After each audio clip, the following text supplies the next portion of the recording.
Hello there once again. This is Cess Nook. Welcome to my channel for those who are new here. Well, today I'm going to show you, of course, another project.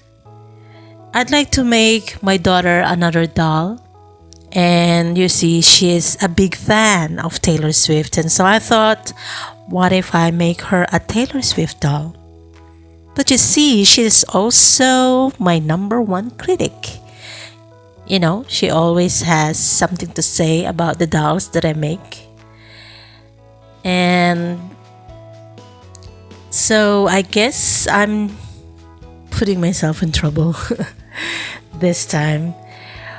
So sisters, please watch the video till I finish this doll, so you can tell me whether I will make my daughter happy of the doll or I'll just make her mad. So I'll be expecting your reaction. If it's your first time here, I hope that you subscribe to my channel, and please don't forget to also tap the bell button on the side of that so you can always get updates of my upcoming videos.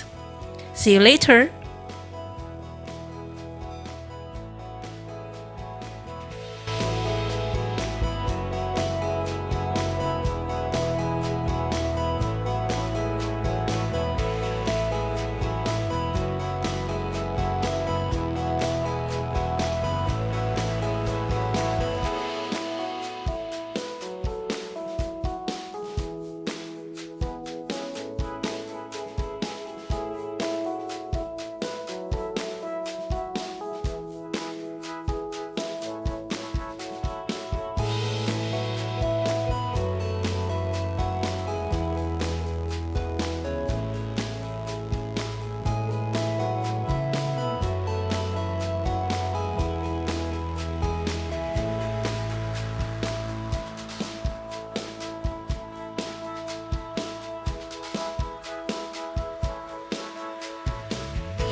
So guys, I finished it. Now what do you think? Please make a comment. Do you think I'm going to make my daughter happy? Or I'm just laying up trouble for myself? So, until my next video, bye!